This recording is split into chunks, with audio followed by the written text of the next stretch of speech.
one. All right. Yes, thank you, Philip. Really appreciate that.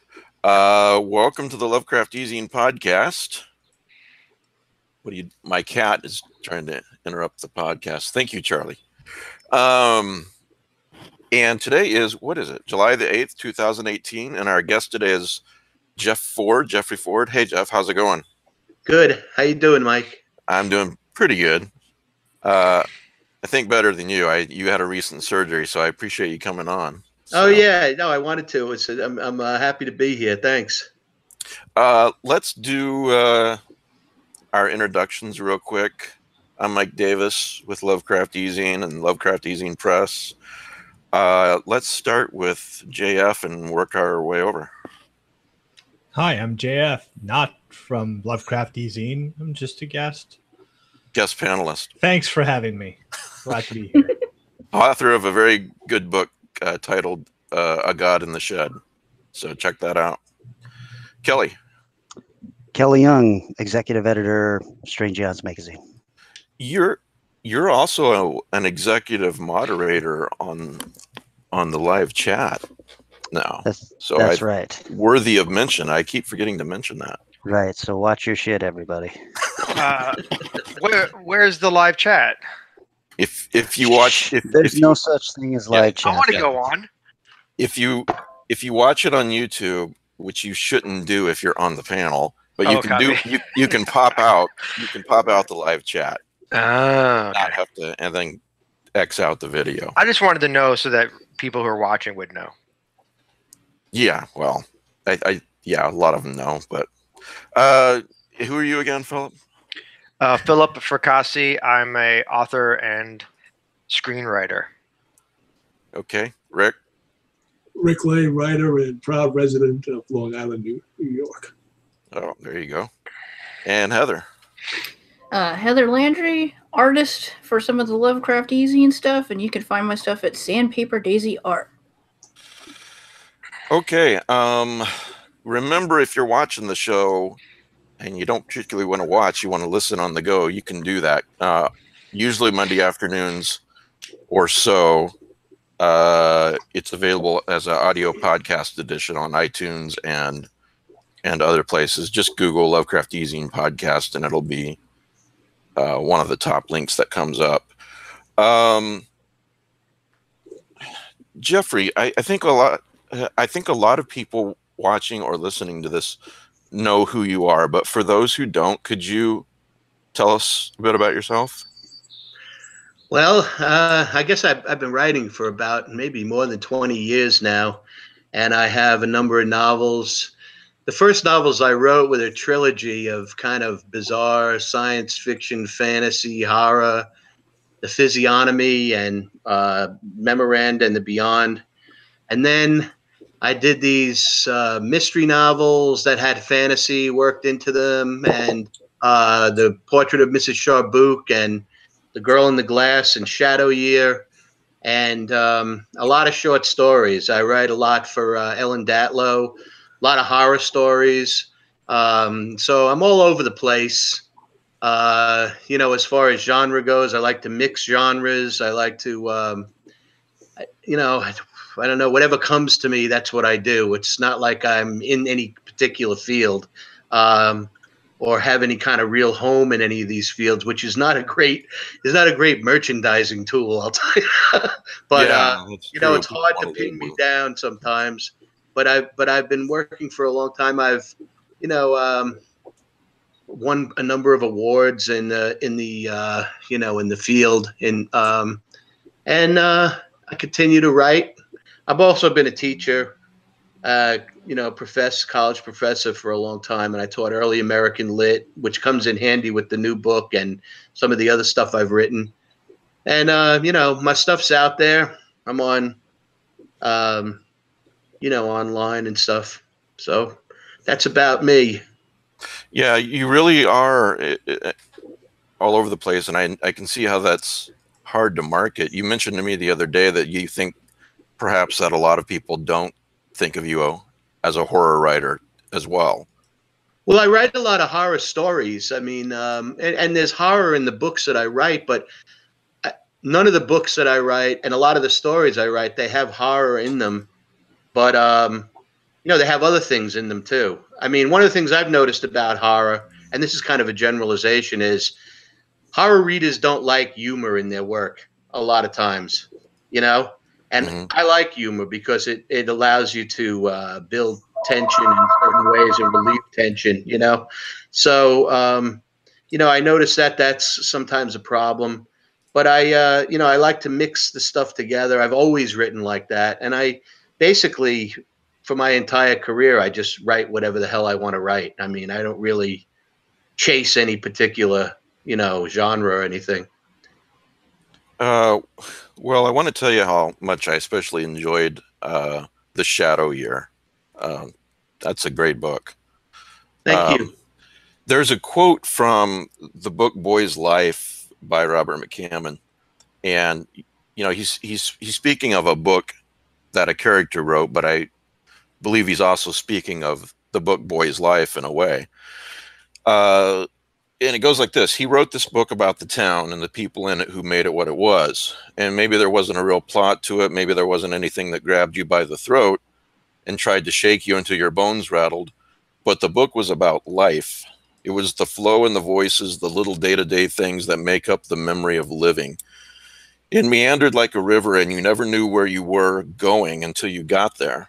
But the journey was sweet and deep and left you wishing for more.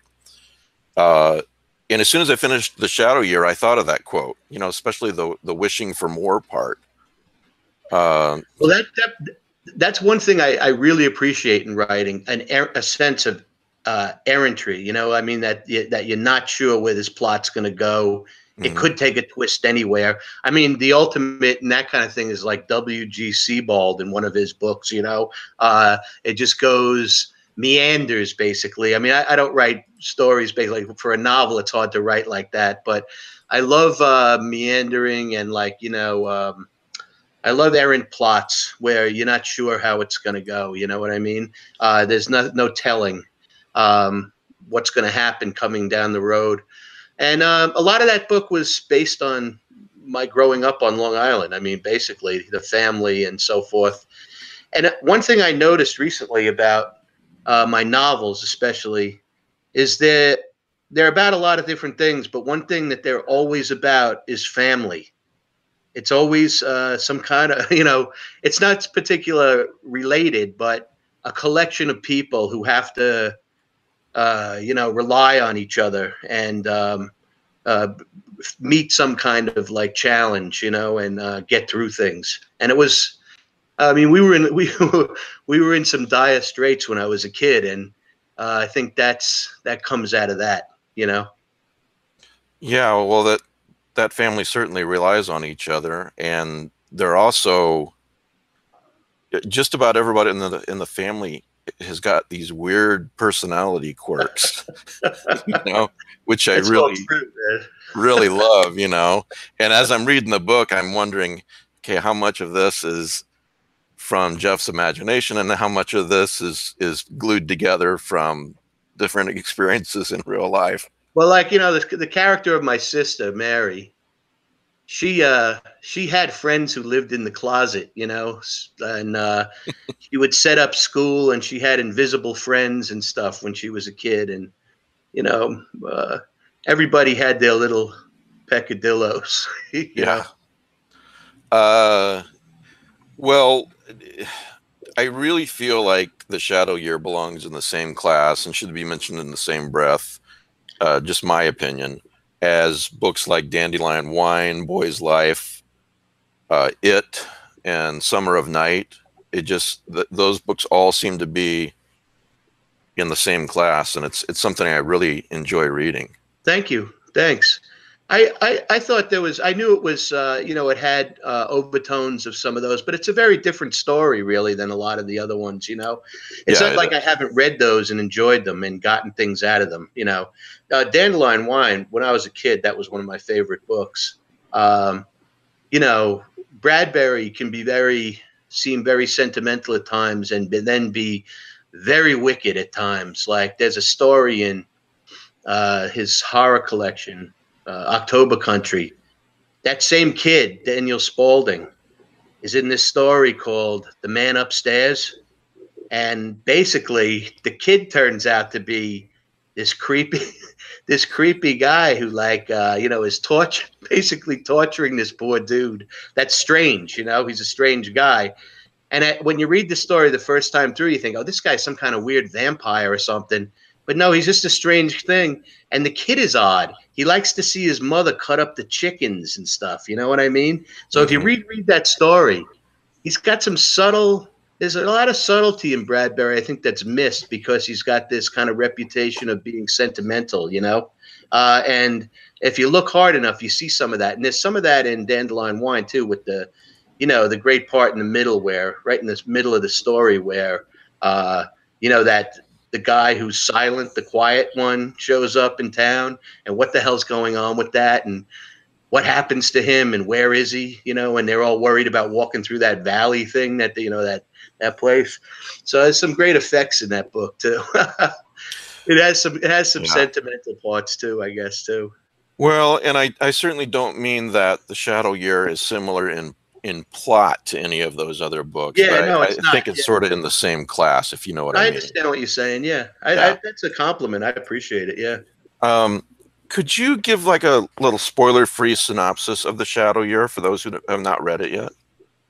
Well, it's based on growing up on Long Island, and it's about me and my brother. The character who's my point of view, the name is never mentioned throughout the book. That's the point of view of the storyteller, and he has a brother and he has a younger sister, and there's like a peeping Tom in town, and this kid disappears, and they're not sure if it's the peeping Tom or something else goes wrong and who the bad guy is, but there's this lurking horror bad person thing going on where this kid disappears, and it happens fairly early in the book, but they discover him one day out on the frozen ice. They find his body underneath the ice. The kid falls. He's getting chased by a bully. He goes out on the ice and he falls down, and facing up from the ice is this kid that was missing, this dead kid. Yeah, face to face. He was a very weak kid and somebody that everybody picked on, but he's the dead kid. At the same time, my brother and I, the characters who play us, and my sister have a thing in the basement that they call Botch Town, and it's the town reconstructed by my brother out of little pieces of garbage and stuff that make the houses up, and they follow this, and the sister's kind of like I don't know, kind of clairvoyant or whatever, and she can trace where this guy, the bad guy, is through this fake town that they have set up on like a train board down in the basement. And that's just some of the things that go on there. And it's a lot about the family and going to school at that time and so forth. Yeah, Botchtown was one of the most fascinating things in the book for me. And I've seen people do stuff like that since, Oh, have you? I've seen people use that. Yeah, they're all stealing from me, Mike. I'm telling you. And this is not a spoiler because I think it's right on the synopsis, but Mary, the little sister, being able to, she'll put the bad guy's car in a certain part of town, and then the brothers know that that's where he is. Things like that. But then when the parents are out, they see him coming closer to them. Like he knows where they are now, and they watch him. That's one of the times when there's a lot of tension in it, because they see him approaching, coming closer and closer to them. You know what I mean? So yeah, it's a cool effect. It worked pretty good.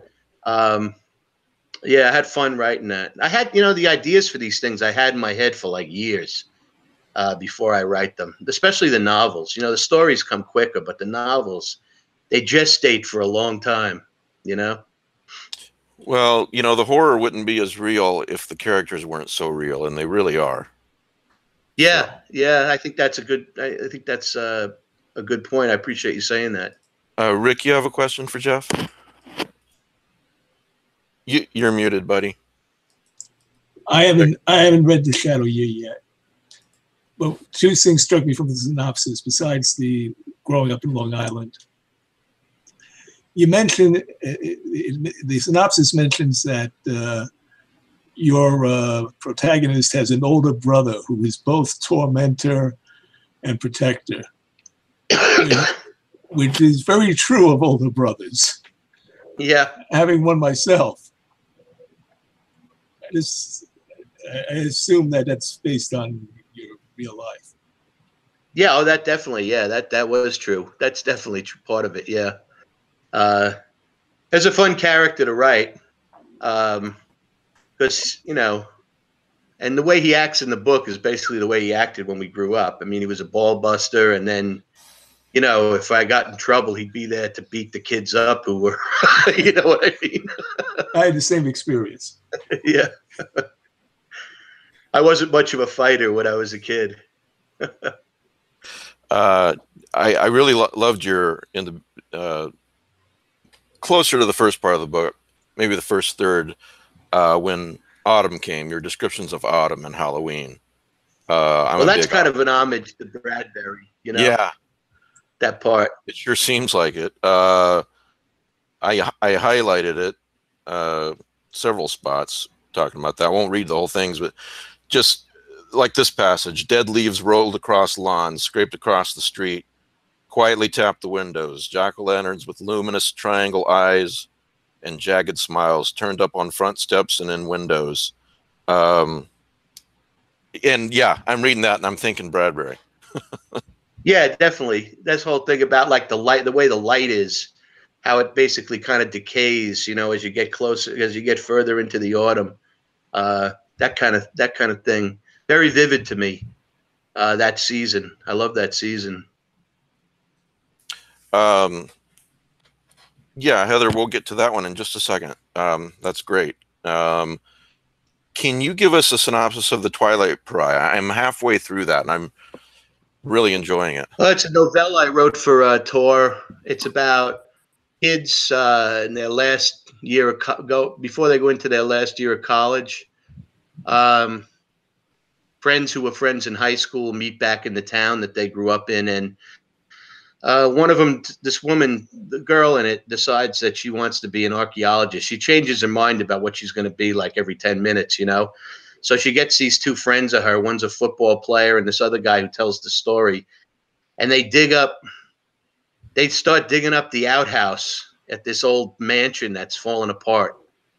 And, which is a thing that people do, you know, privy diving, as they call it, or, you know, privy excavations, and they find all kinds of stuff in them. Oh, did he? Guns, false teeth, you know, fake eyes. They'd find all kinds of stuff like that. And as they're excavating it, they find the skeleton of a baby, and the skeleton has horns and a tail. And, you know, they try to figure out what the hell this thing is. And it starts them on this kind of mystery adventure with some horror elements involved in it. Yeah, so you find that and you're like, what the hell do you do with that? It's pretty horrific. I mean, I read it and loved it, Jeff. It's pretty scary. The idea came to me. My buddy lives in New York, and he was telling me he works in construction. And I was sitting in the backyard with him. And he said there used to be an outhouse over there in the corner, but in the 50s, there were these kids that went around, these teenagers. They called them the bottle boys, and they dug out all the privy holes so that, you know, they wouldn't sink in and stuff like that, and filled them back in. And when they did that, they found all this stuff that then got sent to some museum in New York that I don't know where it is. I forget what he told me, but that's where the idea came from. Told me about this years ago, and then I was thinking about it. I looked up, you know, digging out. I could tell you how to dig out one of these outhouses if you ever have any desire to do so.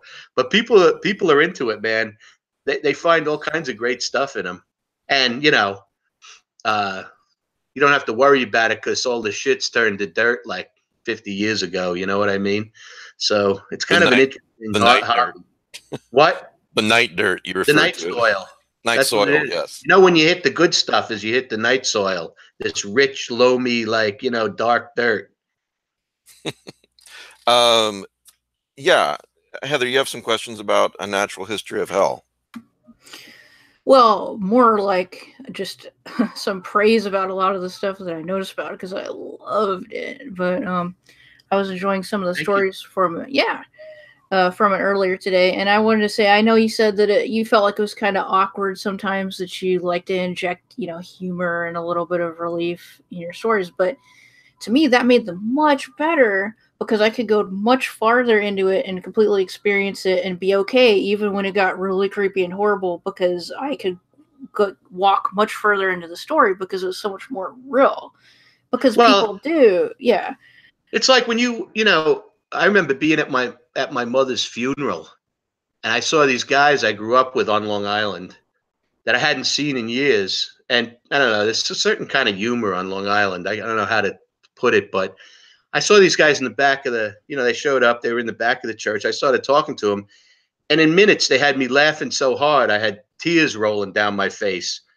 So I don't know anybody that goes through life, even in dire situations, that doesn't laugh at certain parts of it. You know what I mean? exactly. I mean, sometimes with this operation I just had, I'll be in the middle of doing something, trying to scrabble around on this thing, and I'll just start laughing because I don't know, it's humorous. There's nothing else I could say about it, But I think that makes the characters realer.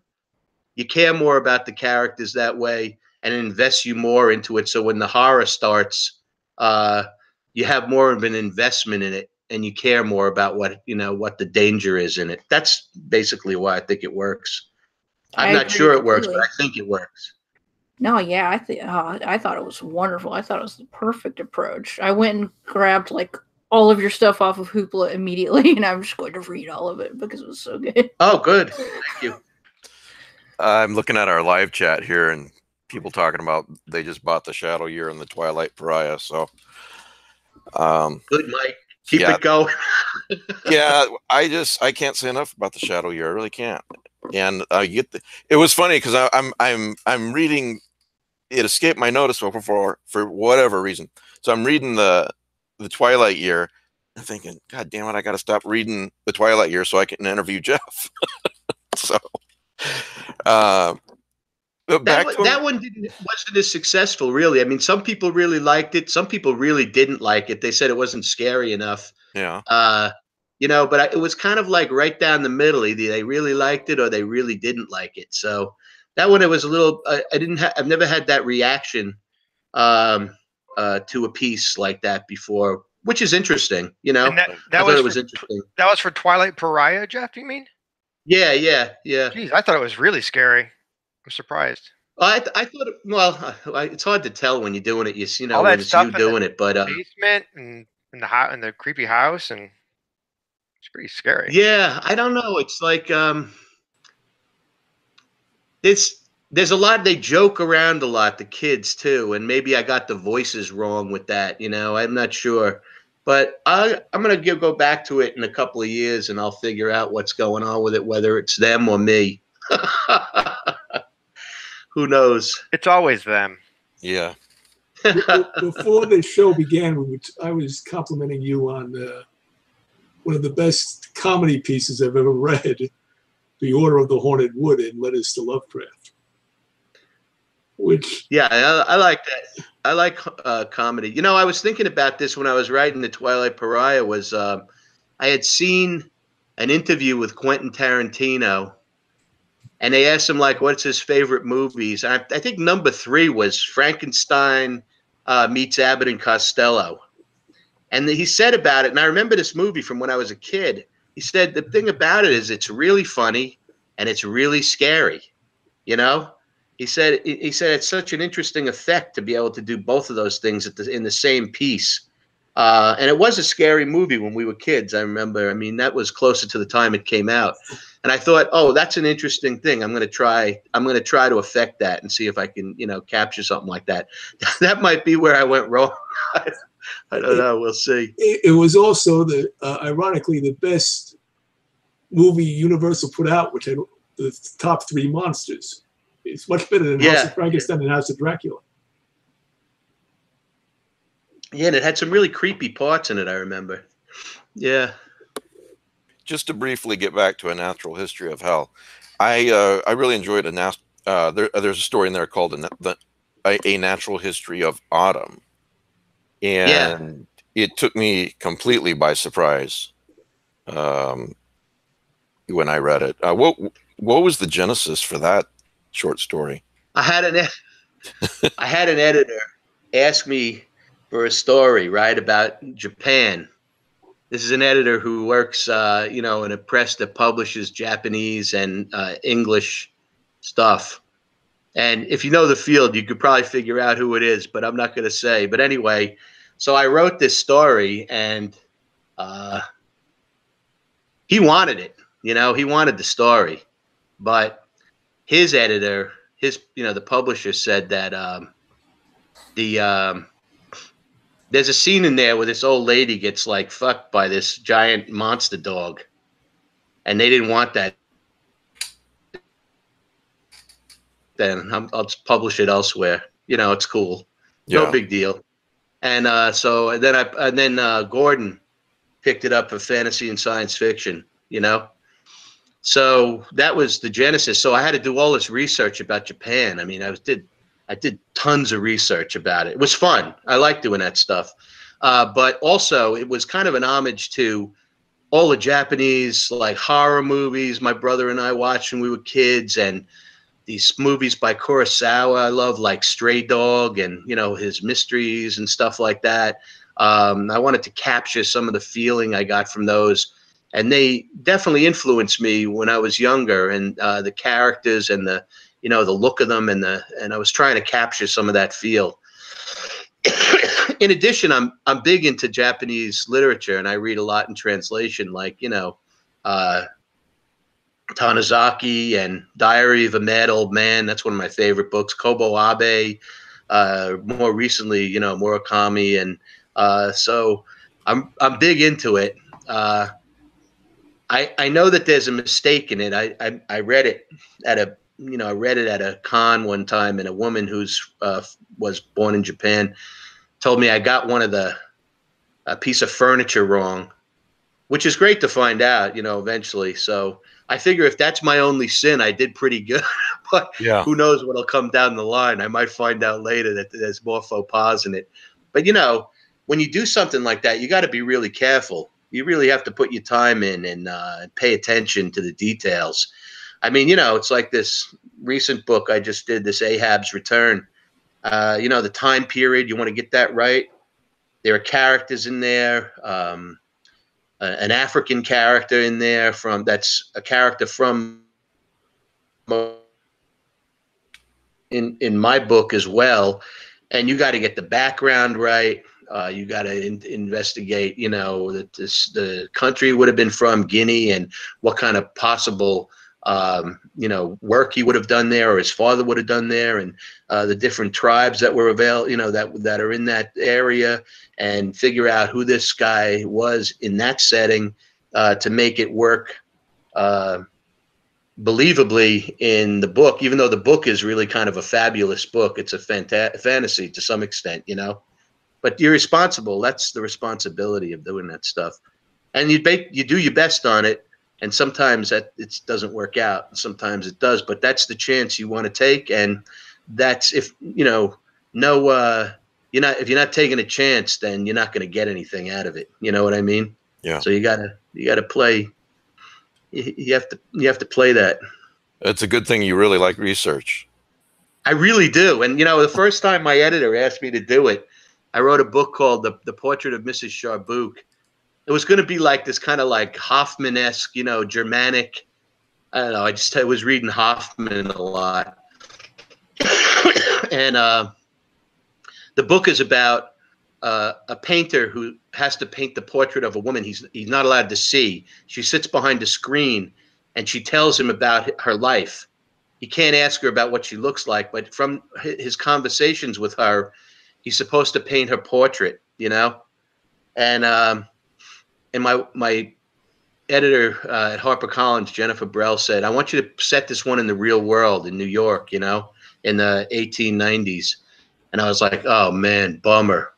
Writing just became homework, But then I got into it and I couldn't stop. I just couldn't stop. I just got really into it. Finally, she said, "You got to cut a lot of this shit out." The story's the thing, but I learned that like a little bit of this stuff goes a long way. You know, like you can stretch this stuff out. And I noticed in writing that when I pick up a book by Henry James, or I picked up a book by Edith Wharton, which I read at that time, you know, for that book, there were none of these touchstones in there. There were no places. There were no, you know, it's just the voice is really what you need to capture capture the time. You know, that's mostly it. And then you can pepper it with these like, you know, facts, personages, and so forth from that time period. But yeah, I really got into the research. It's fun. I like it. That's a really interesting premise, painting a woman without asking her what she looks like, just her telling you about her life. Yeah, it's a mystery, kind of a mystery, but there's fantastic elements to it. And there was a very famous portrait painter in my town where I was living. And I saw him at one of the basketball games. His grandson was on one of the teams with my son. And I went up to him and I said, "What do you think about this premise for I didn't know him really. I just said, "Can I ask you a question?" And I said, "What do you think about this premise where this guy can't see?" He goes, "I think it's ridiculous." And that was it for me. I was like, solid, I'm doing it. Oh my God, as an artist who's one of my favorite novels is Picture of Dorian Gray, that breaks my heart. I'm glad you did it. Yeah. There's some of Dorian Gray in this. I mean, that's definitely one of those things that's on the periphery of that novel, you know? Philip, you have a question about Natural History of Hell, and then we're going to move on to Jeff's upcoming book, AHAB'S Return.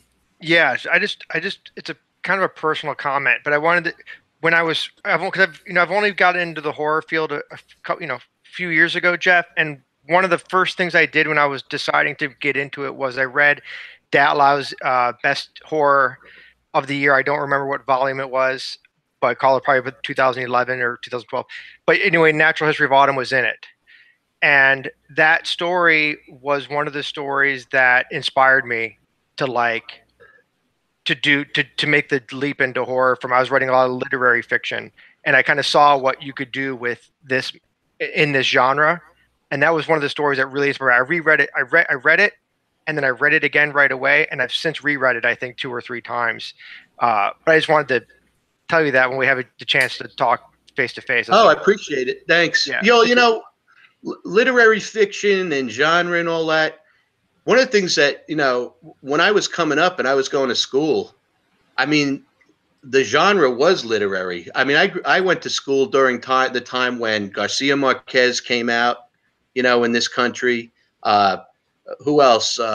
Pynchon, John Barth, you know, John Gardner I'd studied with, you know, Grendel and all that stuff. So, I mean, like when people talk about a distinction between genre and literature, I don't see that distinction really. I mean, that wasn't really in my background.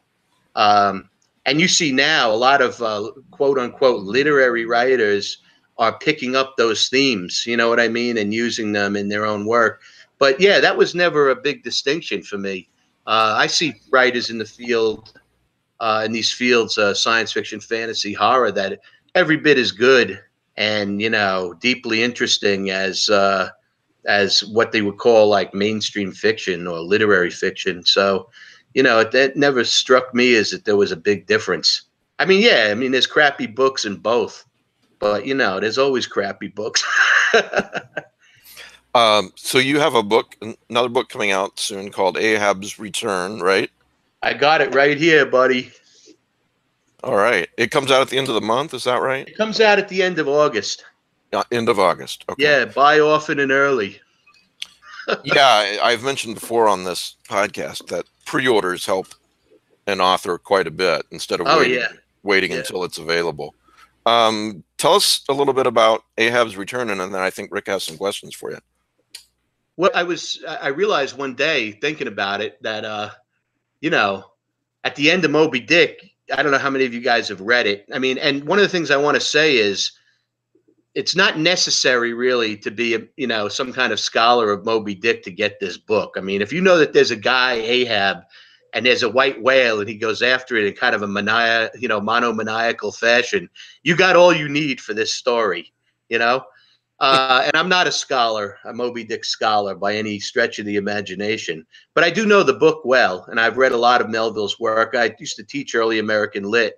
So what happened, what I realized was at the end of Moby Dick, you never really see Ahab actually die. He has a harpoon line wrapped around his neck and he gets pulled overboard, but, you know, shit happens sometimes. So I posit that he lives, you know, and he's picked up by islanders. The way, if you look at where they are on a map at the end of the story, they're near the Marquesas, perhaps, or the Gilbert Islands. He gets picked up and he's, you know, saved, and then he has to make his way back. Makes his way back, and he gets to New York. He goes to Nantucket, and he finds his wife and kid have left because his wife has heard of Moby Dick, written by Ishmael. You know, Ishmael's the author of it, really, in the book Moby Dick, and is a character in my book. And she and the kid leave for New York to go live with an aunt. Ahab gets to New York. He meets this guy, Harrow, at this place, the Gorgon's Mirror, which is a penny press. And this guy, Harrow, writes, you know, like outre and, you know, speculative stories, sort of like the Weekly World Star, or, you know, made up horror things, you know, at the time. That was big in the penny press at the time. And he's their best writer of this stuff. He writes stuff like, you know, the Mermaid of Hell's Gate and the Headless Strangler of Battery Park and those kind of things, you know, the scary stuff for people. And Harrow meets Ahab, and he promises him that if he tells him his story exclusively of how he got back from the islands, then he will help him find his wife and kid. And that's basically how the story starts out. And then it goes from there.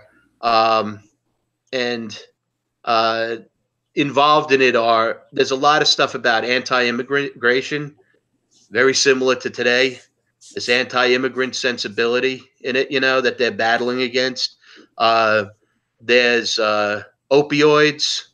John Jacob Astor, that's how he made his fortune. His second fortune was selling opium to the Chinese. He'd buy it in Turkey, sell it to the Chinese. So there are these historical things, but they kind of come out to seem like the thing could have been written yesterday. You know what I mean? Mm-hmm. So you have fake news, opioids, and anti-immigration.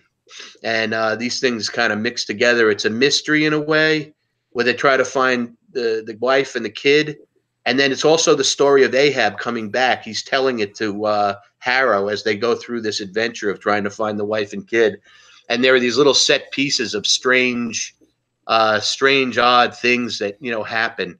The book overall, I would say, is a fabulation, although there's a lot of historical stuff about New York in it. And there's also a manticore in it. Bartleby shows up as kind of a zombie assassin in it. But it's also set in a historical milieu. And it's a very strange, wild book. Does that kind of sum it up? Definitely. So you got Bartleby the Scrivener as a zombie assassin? Well, you know, Bartleby, the last you see of him, he's in the tombs, right? In New York. And not very, very responsive, but it's a very kind of fabulous novel in the fact that the evil in it is this guy that has this group of kids called the Jolly Host. And he has this store that he got from John Jacob Astor of opium that he keeps them in his thrall with, and they do his bidding. But he's also a very kind of fabulous character in the fact that he's partly human, but he's partly like this monster too, like this kind of like dreamlike monster in a way. So, you know, it's different, definitely different. But there's a lot of historical stuff too. Like there's talks about Seneca Village, which was this village in New York in Central Park that was completely run by and owned by African American farmers at the time. and was a very peaceful place, very prosperous. There were, they had 2 churches there. They had a good school. And when the Irish and the Italians came, and they were kicked out of basically the main part of New York, or shunned because they were papists, basically, this African American community took them in. Not the Irish and the Italian at that time, but the Irish and the German. So there's a lot of this historical stuff that's worked into it as well. So and there's more, but I won't go on. Just real quick, before you talk, Rick. We've got a storm coming here in Texas, and the power went out the other day. So I'm just apologizing to my listeners in advance if the power does go out. I don't think it's going to, but you never know. That's good. So well, we're 45 minutes in now, so that's good. We're doing pretty good. I think we'll be okay. All right. Rick, you have some questions about just one thing. I don't know if Jeff has ever seen. Have you ever seen the 1930 film version of Moby Dick with John Barrymore? Yeah, the one written by Bradbury, right? No. I'm not talking about the. There's an earlier one than that. You're thinking of the Gregory Peck movie. Yeah. Well, if you want a good laugh, it's somewhere. It's on YouTube, or if you do a video search, there's a 1930 version of Moby Dick with John Barrymore. Oh, wow. Joan Bennett, which is Moby Dick was a happy ending. Gonna laugh your head off at what happens. Joan Bennett, like Dark Shadows, Joan Bennett? Yeah, Dark Shadows, Joan Bennett. It's like it had to be one of her first movies. Oh, wow. It's 1930. I mean, she made Dark Shadows when in. I've been doing a lot of sitting around watching movies lately. I'm putting it on the list. Hey, I don't know. It's very unfaithful to the ending. Excellent. Just as an aside, I don't know if you know this, but IO9 recently did a list of 5 recent sci-fi and fantasy books that would make amazing movies. Did you see that? No. And The Twilight Pariah was one of them. Really? Yeah. Awesome. From their lips to God's ear. That's right. Well, a lot of people read that website. Jeff, you've been writing. Book actually did really good, I mean, it really sold. I got some good money at it, as far as royalties went and stuff. But like I said, there was quite a few people who were not into it. So who knows? You can't read this stuff sometimes. You just got to wait and figure it out as time goes on. Yeah. I'm sorry, I interrupted. That's okay. You can interrupt Kelly anytime. Well, that brought up a question in my mind. You've been writing since the 80s. How did you get passed over for writing for some of these film projects and everything that really exploded in the 80s? It seems like you would have been a natural to go to for this stuff. Well, I think it is like nobody knows who the hell I am. I wouldn't say that. I think you mentioned at the beginning of the podcast that you're hard to label. Yeah, well, that's one of the things, and I don't know. I mean, I've had people tell me who write for pictures and stuff say my novel, The Girl in the Glasses, like you could just make a movie out of that book without any kind of like script. It's just, it's a very minimalist, very minimally written, which is not like some of the other stuff that I do. And you could do that, but I don't know, man. I can't answer that question. Okay. But I often wonder myself, Kelly. Right. Heather, did you have a comment? Yeah, I was just thinking of one other thing when you were talking earlier about the mixture of horror and humor. But were you ever inspired by some of Poe's so-called funny stories that are actually unbelievably horrifying, like The Businessman, where he casually talks about harvesting cat heads, or King Pest, where... I taught Poe for like 24 years, like, twice a year. And I love Poe. I mean, if it comes down to for a lot of people, or Lovecraft or Poe, I'm much more in the Poe camp. I really like his writing. He writes in a way that's not like my writing. I'm much more of an intuitive writer. He's a guy who, has planned ahead with the stuff. His sub-basements have sub-basements. You get to one point in his stories after like reading them for 10 years and you're like, I got this now. And then you realize he's been here and he's already passed you, and you got to find the next clue, you know?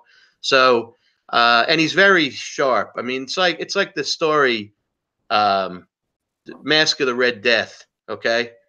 And my students read that and they're like, well, this story, I'm going to interpret it, means that you can't run away from death. Right. Mm-hmm. But really, the whole thing's given away in the title. The whole thing, if you look at it, is a play. It's a processional play, like a mask used to be, and they play it over and over again. You know what I mean? And so, like the end, when the guy dies, you know, everything's very melodramatic. They all fall down and so forth. It's really just a play, and it's like they play it over and over again because they don't have the courage to face the evil that's outside. You know, so they're trapped in this thing. It's like somebody being trapped inside their head. It's like, you ever have a situation where it's like, I should have done this, and then you play it over and over again instead of the fact that you just basically shut up and walked away, even though you wish you had done something. Yeah. And the thing that you wish you had done, you play it again and again in your mind. And that's, you know, that's one of those stories. And if you think about it, there's so many references to Shakespeare in that play, out Heroding Herod, and mentions of Hamlet in it and so forth, and the 7 ages of man with the 7 colors and all this stuff. This is just my own interpretation, but you know how unique and interesting that story is, and how poorly it's interpreted by so many people. That there's so much more depth to that piece than, you know, what you see on the surface. And a lot of his stories are like that. Like, you know, Fall of the House of Usher. I mean, it doesn't get any better than that, really. So, you know, I know you guys are all Lovecraft fans, and so that's just the tip I of the think iceberg everybody for digs us, really. Poe too. no, I Yeah. understand. I get that. I get that. Yeah. And I really, what I really appreciate is are the writers who have been influenced by Lovecraft and are writing now, like Laird Barron and, you know, and Tremblay and, you know, Mike Sisko and Karen Warren and, you know, a whole slew of them that doing remarkable stuff now. And I really get into that. Phil, probably, you know. Phil. Oh, Fracassi. I said probably, so it wasn't Probably. definitely. Well, I don't know. I don't want to assume. I mean, he's, you know, I never heard. I'm a Poe guy. I'm a Poe guy as well. Are you? Yeah. Yeah. Okay. Yes, absolutely. I just got here by mistake. You know, I just can't. You wandered into the wrong room. Yeah, I just wandered around. I just can't read them because I just get so bored. And that's just me. I know, you know, it's just me, but I can't get through them. It's like I can't even get to the point where I can be morally outraged because I never can stay awake long enough into the stories. There are some that I read that I really like. Well, I'll tell you something that I've said a million times on this show and off this show. Yes. It's not so much Lovecraft. That's an easy label. It's not so much Lovecraft I'm interested in as his themes, the cosmic horror aspects of it and so forth. And that is interesting. Yeah, that is interesting stuff. Yeah. Even to me, I mean, I find that interesting. If you're I see it at play in a lot of new writers. Yes, and if you're sitting, you said you're doing a lot of sitting down watching movies. There's a movie that just came out. I don't know if you've seen it yet, called The Endless. We discussed that last week. No, I haven't seen it. Quite Lovecraftian. It's not a Lovecraftian story, but it's got. When I say Lovecraftian, it's got that cosmic horror theme.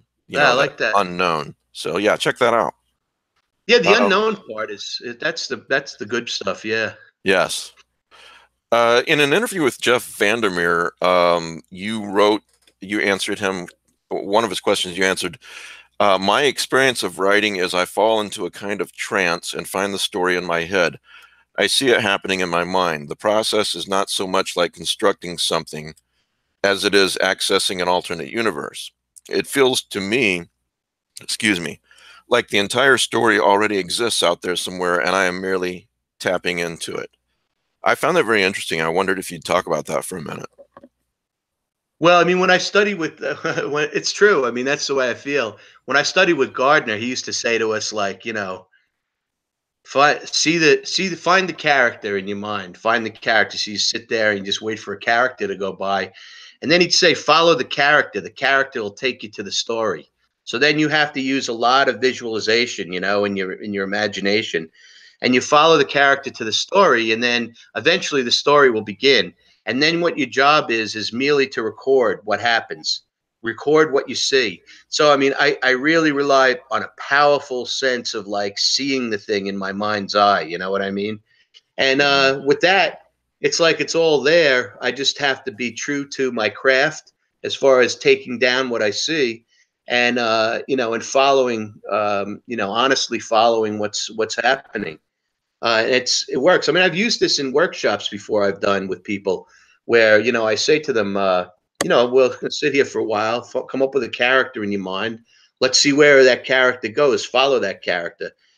You may follow that character for a day or so, you know, or you may follow that character for 10 minutes, but eventually that character will take you to their story. And then the story opens up.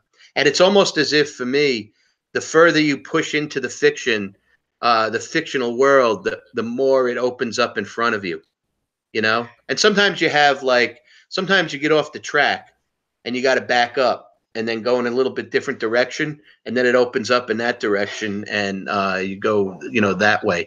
I mean, I don't use any notes. I don't take notes. I don't, plot things out or anything. All of my novels, I just started. I had an idea. I started it and just went with it. You know, I don't really plan a lot of stuff. Maybe that's the problem. I don't know. But that's my methodology. If I'm not very architectonic, you know, like building plots and stuff like that. Although somebody like Poe would be, you know, he'd be aghast at what I'm saying now. And there are very good writers who are very plan quite a bit. I know I was talking to Ted Chiang about this, and he said he plans a lot of stuff out ahead of time. You know what I mean? And so for those writers, that's a successful way. For me, this seems to be more successful. And that's the thing. As a writer, you have to figure out what's your methodology. What's the way that works for you the best. And that worked for me. I really responded to that, you know? Well, along those lines, you do teach writing, and I warned you that I was going to ask you the dreaded writing advice question. I know that a lot of writers listen to this show as well as readers.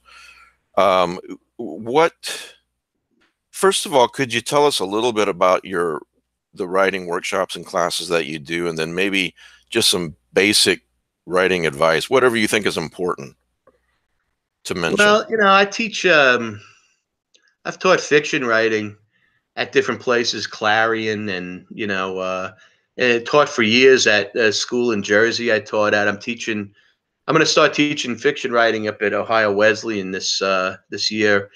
And, you know, I've taught a ton of these classes.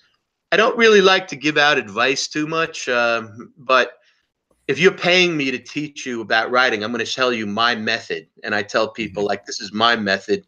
Maybe there's something in here that's going to spark you or, you know, help you. Maybe it's not going to help you because your method is something completely different. But this, at least you'll know this one doesn't work for you. So what the best things is, I think that thing about seeing things with your mind's eye is very important. That's one thing. Seeing things. The other thing is, not so much to worry about what the meaning of it is or like the point of it is, just to be true to the story. If you're true to the story, then all that stuff, leitmotif and symbolism and all that, will be incorporated in it when it comes out of you from your subconscious, basically.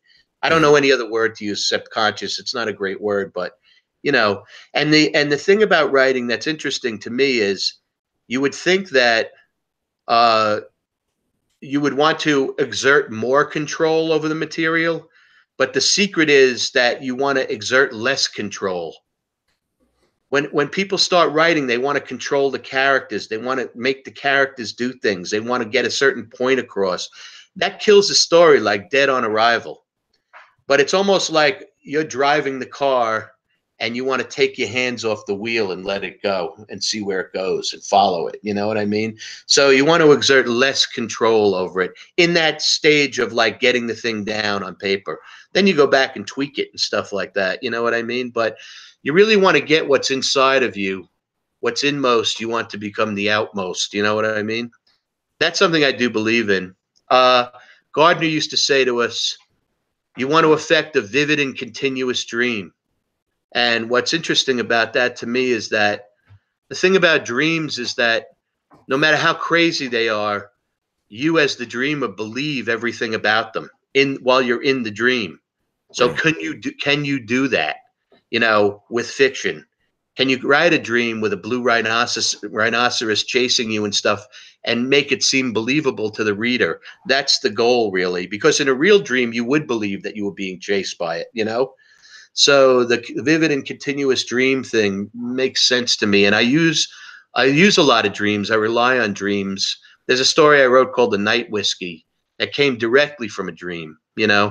It's about these people who drink this stuff and climb trees at night and fall asleep. And then there's this guy and this other guy who have to go around and knock them out of the trees with these sticks and catch them in the back of a pickup truck with a mattress on it.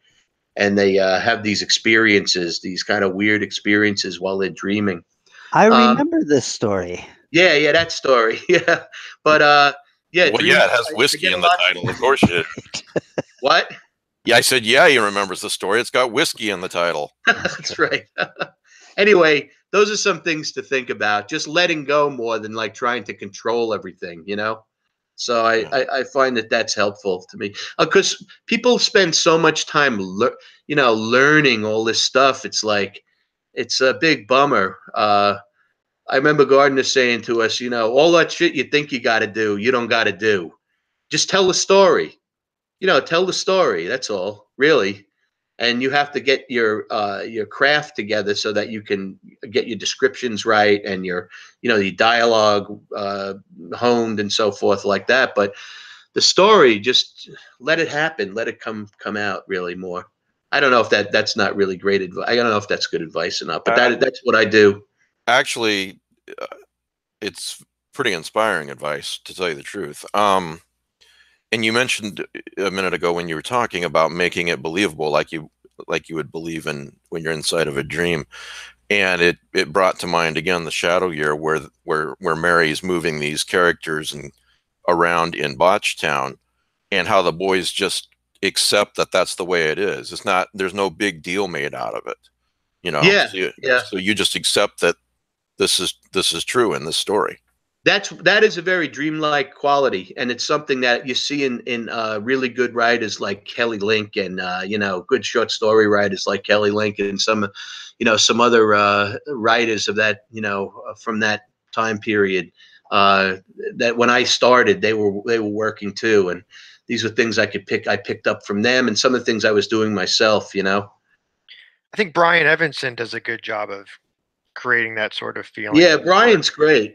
His book, The Collapse of Horses, that's got some great stuff in that one. What the hell is that story where he keeps driving toward that town, but he never gets there? Do you know that one? Yeah. I don't know if that's in that collection, but I think it is. But that's a great collection. He's terrific, Brian. Yeah.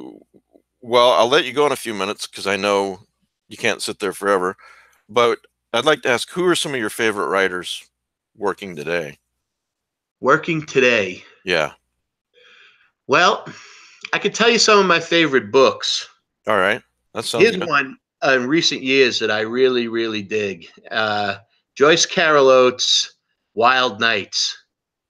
Each one of the stories is about an American writer, and these are the most wickedly grim horror. Yeah, I don't think a lot of people know this book, but there's a story in there about Henry James working at the Bartholomew Hospital in England. And man, it is grim and really beautifully written, dreamlike in a way. A lot of these stories are very dreamlike. There's one about Poe in there. There's one about Emily Dickinson, who's like a robot and being abused by the family that owns her and stuff. It's really a crazy fucking story, man. That book is great. That does sound extremely interesting. What was the title again, Jeff? It's called Wild Nights. It's a line from Whitman. No, I'm sorry. It's a line from Emily Dickinson. Wild Nights, Wild Nights. That's one of her poems. That's a great book. Other ones that I've read in recent years, I'm trying to think now. I'll tell you what, this isn't somebody who's around today, but they just reissued this from New York Review of Books. And I suggest every horror writer read this. There's a book called The Black Spider by this guy, Gothelf. It was written, I think, in like, I don't know, maybe like the 1800s or something. Mm-hmm. This is one of the most bizarre religio, horror. It's just a bizarre, weird book, and there's strange like humor in it too, where this black spider comes around and like bites people, and they slowly rot, like, you know what I mean? And it has a curse on this town, and I know that they send for this knight to come and get rid of the spider, and he's there telling everybody what he's going to do to the spider, and meanwhile the spider is perched on top of his helmet while he's talking. That's so bizarre. It's really a dark and weird book, man. I'm telling you. Thomas Mann thought it was like one of the greatest books of all time. And I'm telling you, horror writers, you got to read that book. It's very short. It's like 100 pages. You know what I mean? So that one I would suggest. There's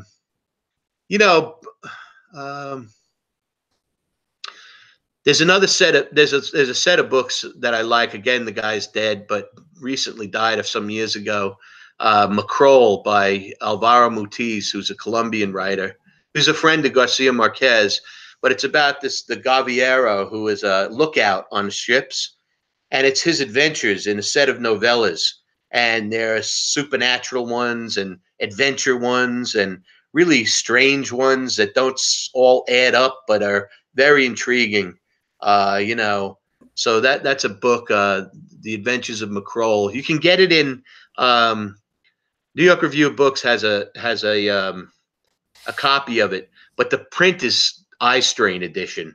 So you got to get the old Harper's versions. There's 2 volumes of it, and man, those stories are just so beautifully written and so intriguing and unusual. Mm-hmm.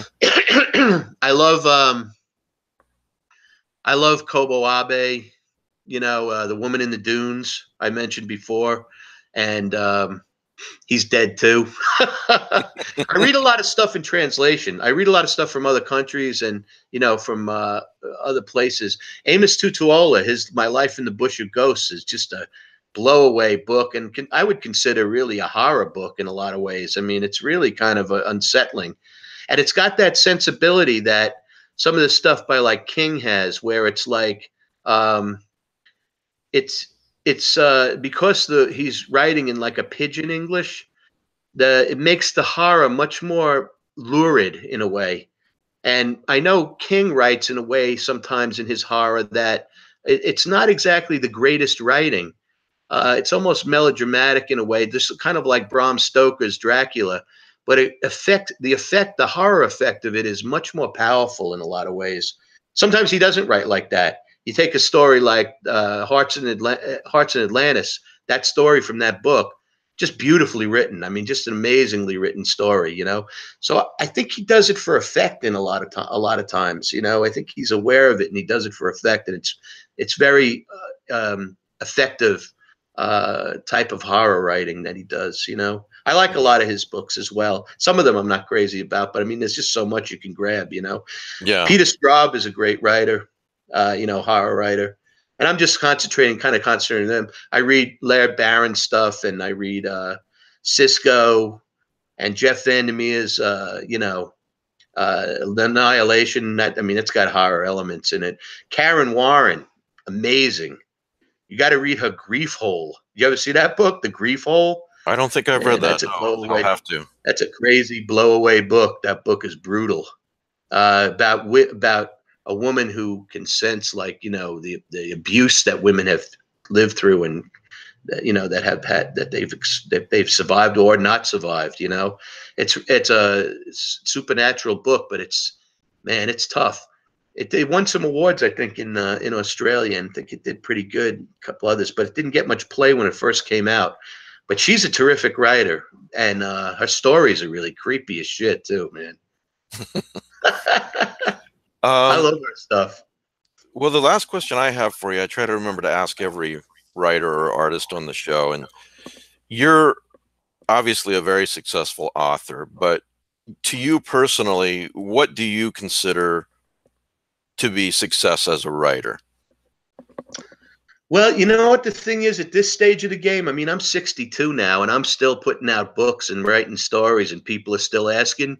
That's enough success for me. Mhm.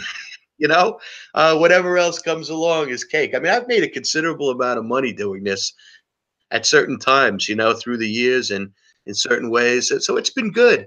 And I teach and I put it together. And it's been a lot of fun. And it's what I wanted to do from the time I was a kid was be a writer. So, I mean, I can't think anything else I'd want to do more, you know? As far as would it be nice to be a millionaire and, you know, famous and whatever? I tell my students see that I have a Wikipedia page and they say, you're famous. And I'm like, buddy, fame is a relative term. Yes. So, yeah, I'm happy. I don't know what success is really, but I'm happy. Well, doing I think then you are successful if you're happy with your life and happy with what you're doing. You know? Yeah, it's been a lot of fun. I've met some terrific people, met some incredible writers, and I have more stories to tell, and I hope I can keep doing it, you know? Yeah. Well, any other questions for Jeff, guys, before we let him go? Well, I'd just like to say, Jeff, I came into this podcast earlier, you know, in a bad mood, and you have completely turned this around. You are a fucking delight, and I have just purchased most of your bibliography, and I'm so pleased that you came on the show today. Thank you so much, Kelly. I appreciate it. It was great talking to all you guys, and I love the questions. They were terrific. Yeah. Well, Just a quick comment. sure. 1930 movie version of Moby Dick got taken down from YouTube for copyright reasons. Don't worry, I'll find it. I know it's available on DVD. I was going to order it on DVD, and then I saw, oh, it's available on YouTube, so I watched it there. I'll find it. And not only that, it could pop up again, you know? Yeah. Nothing stays gone for too long on that. So, of course, go to Jeffrey Ford's Amazon page and buy all his books and pre-order AHAB'S Return, which is coming out at the end of August. So, yeah. Thank you all so much. Thanks so much. All you have to do to get out of here is just close your browser. It'll kick you out. So, okay, Mike. Thank you, Jeff. It was really great talking with you. See you guys. See you, Phil. Thanks, Jeff. Thanks, Jeff. Thank you. Let's see. Now I can't get out. Just push that X in your top right corner. There you go. You did it. You did it. Wow. What a great guy. I'm almost like Kelly. I've ordered a few. Twilight Bride is one of them. Unfortunately, I didn't have any questions, but I found the discussion very interesting, and I definitely did, pre-ordered the book. So that's a win for me. Yeah. Well, we got some other stuff to talk about now. I was thinking, you know, I was thinking the other day, you know what I miss? Those news reports of creepy clowns standing around at night at various points in the United States. That went away, huh? Yeah, it was like, I don't think it was just USA either, but maybe did it ruin it? Maybe It, you know, I don't know. There were several news reports where they thought it would bring it back, but it didn't. So, you know, this was basically during 2016, but there's just something really wonderfully eerie about it. Of course, I'm not talking about the assholes that are going after people. I'm talking about the ones that just stand there creepily, you know. So, not to interrupt the clown topic. I'm done.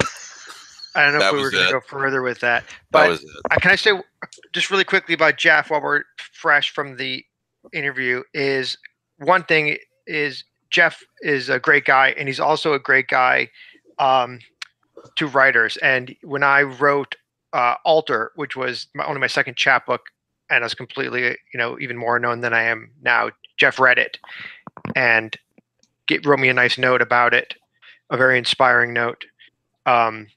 And he's that kind of guy where he just did it blindly, didn't know me. I decided his Facebook PM'd him, I think, or whatever. But and the other thing that I thought was, you know, was interesting for people who are writers and maybe frustrated writers, and is, you know, Jeff's young at 62 years old. He's been doing it for 20 years. But if you do the math, he's only really been writing professionally since He was, since his 40s. Right. It's never too late. And he's built an incredible career. And like he said, he makes a comfortable living, and he's just kind of does his thing and doesn't write for anybody, just writes for himself. And he's been able to create a nice, livelihood out of it. And I think that's really impressive and hopefully inspirational for those who might be feeling like me. So what you're saying is that there's still hope. I hate to say it like that because it's such a harsh thing to say. There's still hope for you. Especially to you, JF.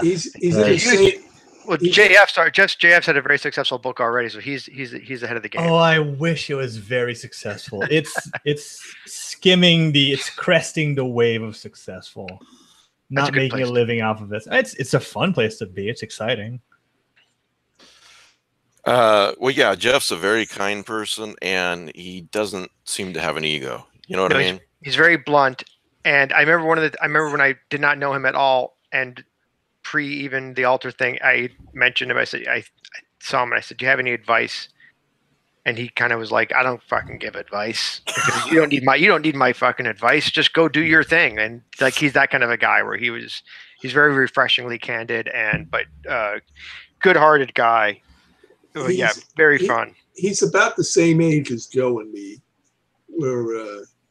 I'll be 63 in October.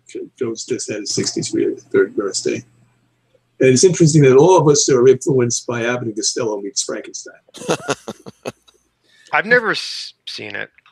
Well, it was just that, when I'm going to have to see it. You grew up probably in a cable environment. You had more choices. So when we were kids, you only had maybe 10 channels, if you had that, probably less. And you kept seeing the same movies over and over again. Yeah. And Abbott and Costello meets Frankenstein was something that was shown about every 2 or 3 months. Well, I was going to say that I find that a lot of authors are too quick to give advice anyways. It's kind of refreshing to see someone who isn't in too much of a hurry to tell other people how to do it. I'm part of a lot of various, I'm sure you guys are too, like various Facebook groups and forums and other communities for writing. And almost once a month, there'll be someone that pops up and say, "Hey, go check out my how to write blog or my book on how to write." And you check the rest of these people's bibliography, and it's a self-published book, if that. And I mean, I don't want to crab on these people, but where do you get the advice that you're disseminating? Meanwhile, you have Jeffrey, who's a guy who definitely has, who's accomplished things. He's got a bibliography. He's got the experience, both life experience and writing experience. And he's hesitant to go out and tell people how to do this craft. Yeah, even that really great, talking about seeing it in an alternate universe and just following the character through the story and so forth. He's still quick to point out that that's his way of doing it, that your way may be different. Yeah. Same can go for people who offer publishing advice. People are a little too quick to do it. Do your own thing. Do it your way. There's no one way to do anything. Let's see here. Are you guys? This is going to be stupid, but this Netflix autoplay. Do you know what I'm talking about? That thing that when you finish listening to something else, it picks something for you and plays it. No, when you're scrolling through Netflix and you rest on one movie or something just long enough to read about it, and it starts gives you a trailer immediately, playing these fake trailers and everything. I'm like, my God, how do I turn this off? I haven't experienced not every that. If you got a smart TV, I don't think it does it. But if you got like a Roku box, I have a moderately smart TV. Okay. Just mildly smarter than Philip himself. Right. It's I have a dumb TV, so. No. I'll bet you that is a function that you can turn off if you go to the website. What JF was talking about was when an episode ends and it automatically goes into the next episode, which I didn't like. I was able to go to the website and turn that function off. Oh, really? You can turn that off? Because I hate that. Yeah. Well, if anybody knows how to turn off the one that I mentioned, please email me, lovecrafteZine@gmail.com. You always have to rush for the remote control to turn it off really fast before it starts playing the next one. Or the mute button. It's well, but then it knows, then it thinks you played it, and then it screws up the next time you want to play. It's just yes, I realize this is a first world problem. Yeah. Chaos. I don't have any problem with the next episode thing. I just turned it off. And for guys like me who work in the industry, they make the credits go into the tiny little box up in the corner. You don't even see who worked on this thing. That I complain about. You worked so hard on it, and you can't even read the Fracassi thing. Yeah, that's the point. And sometimes you want to see who that actor was. Yeah. They try and get the thing back down to make the other thing go, and you get the whole thing. Smoke comes out of the box, and sparks fly. Well, you know what the problem is now? Clowns run in from all directions. You get all the credits you get who the actors are, but not who they're playing. You end up going in IMDb. Anytime I watch anything on television, I want to say, who was that?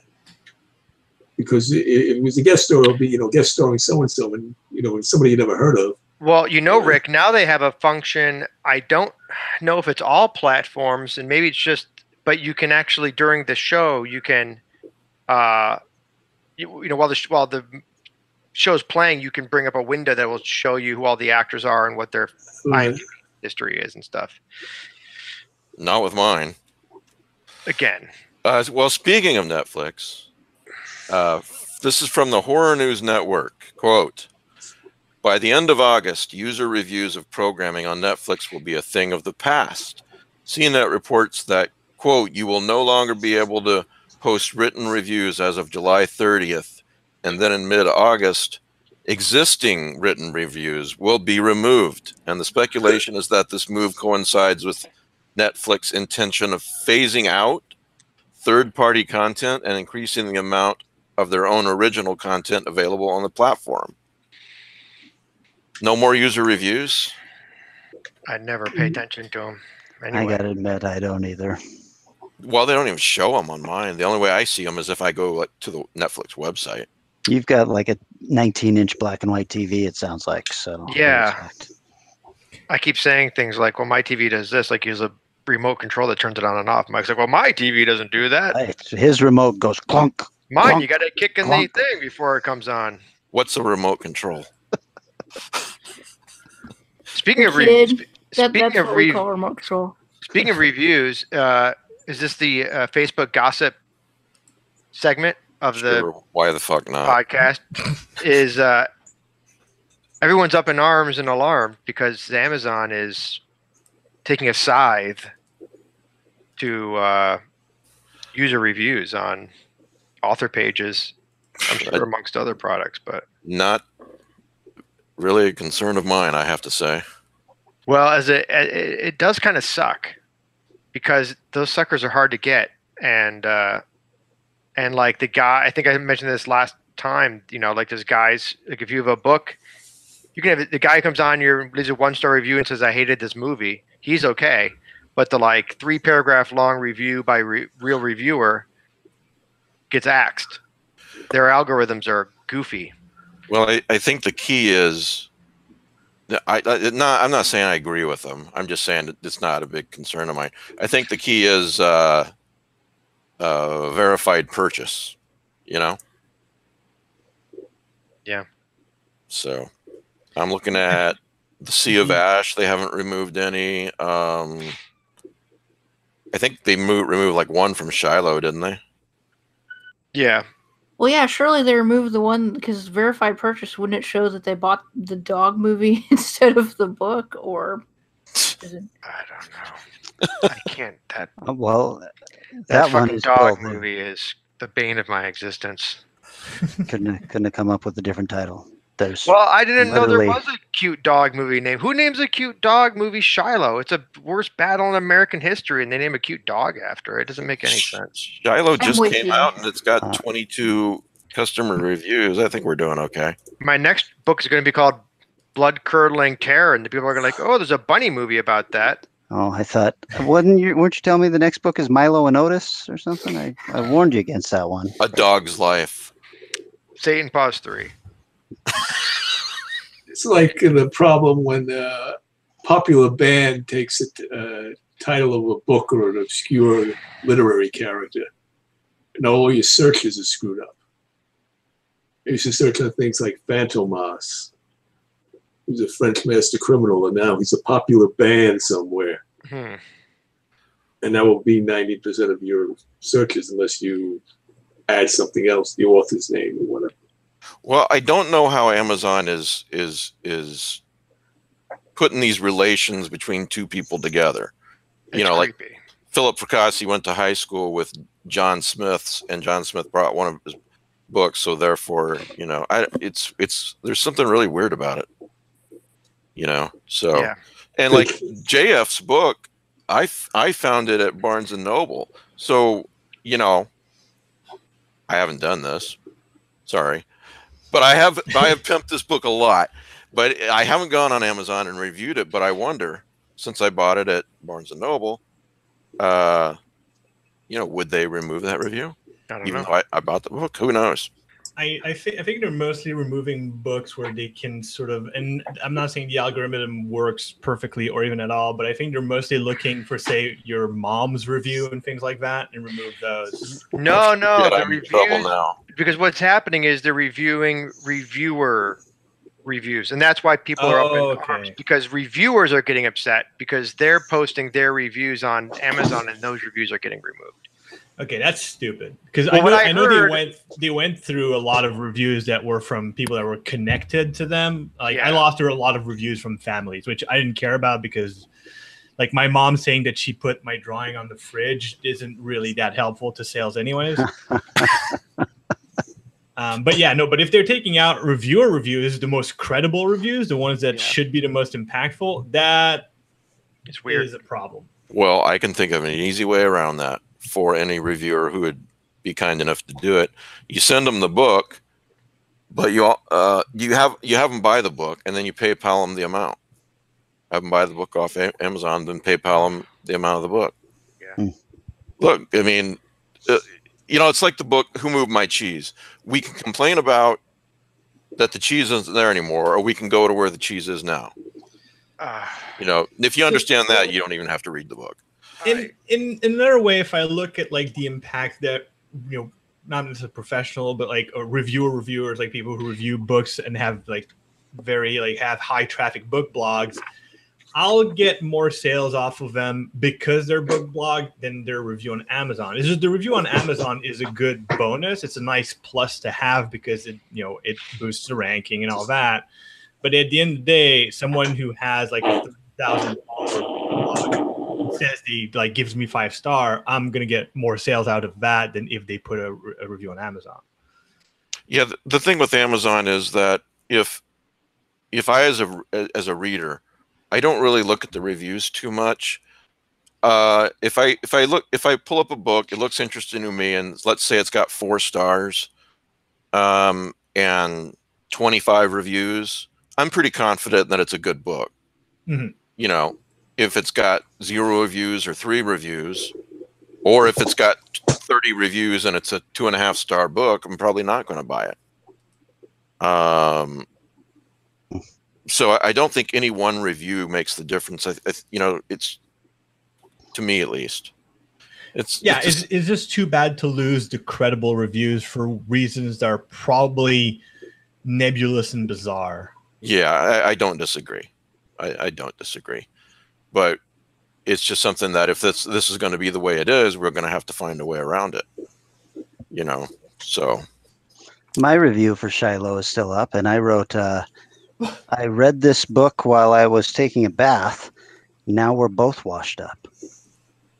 So, okay. And how many stars did you give it? I said not a great movie, but 5 stars. So yeah. Well, I noticed that your absolutely fabulous review for the Sea of Ash audio book is still up there. So oh, good.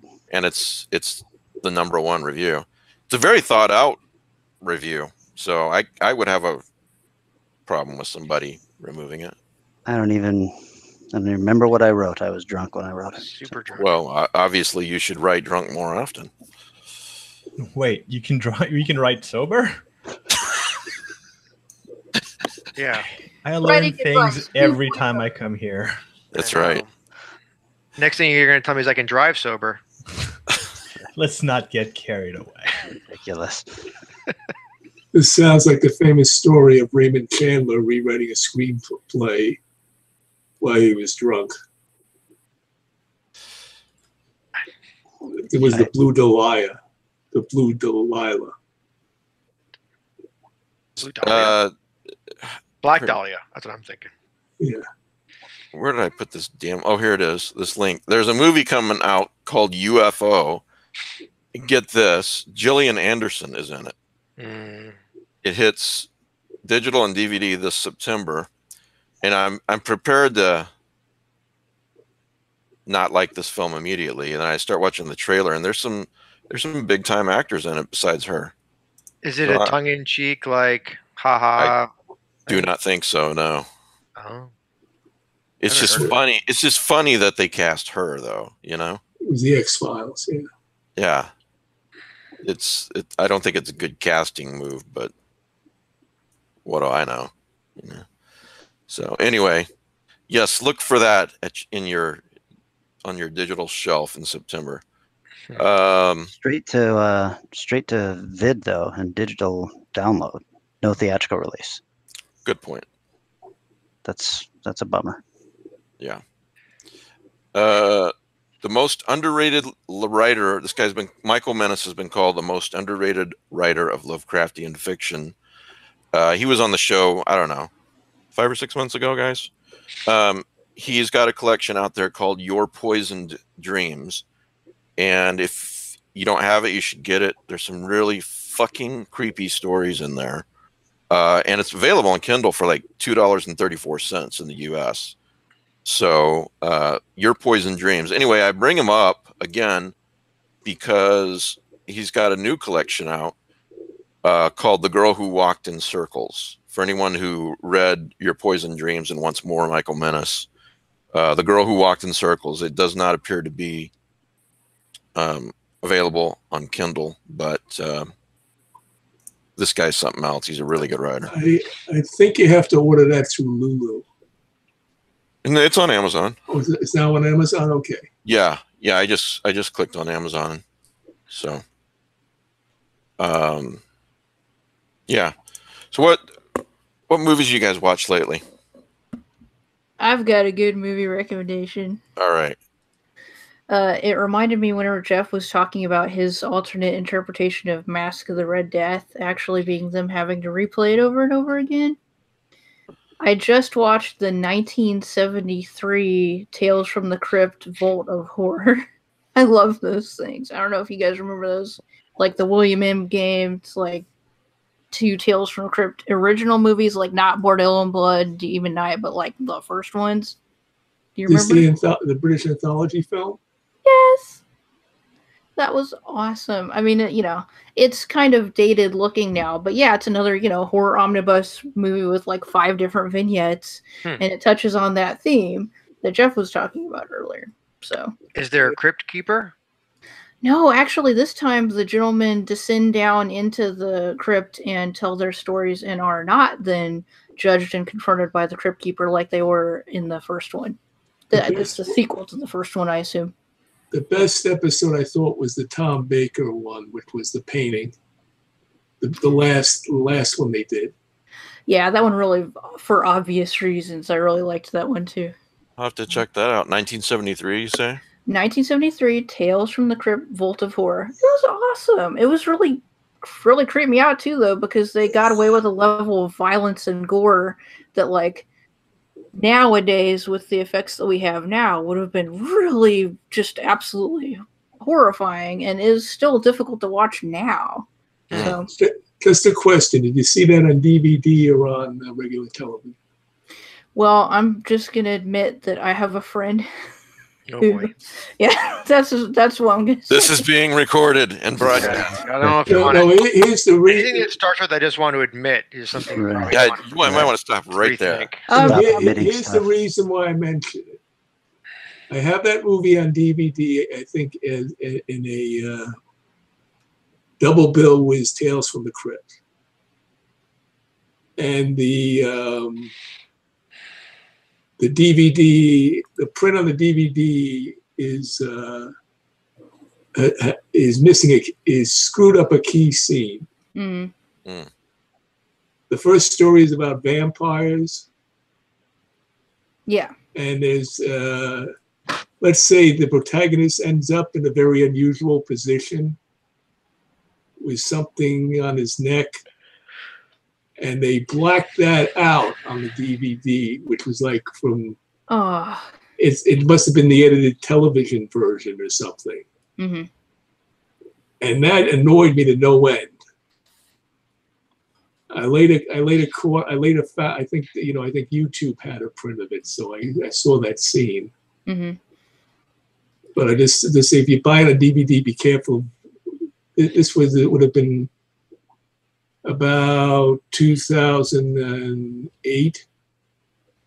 I probably bought it, so if it's a later print, just check if it's a good print if you're going to buy it on DVD. Which you should, because that's how we watch movies, and it's a great movie.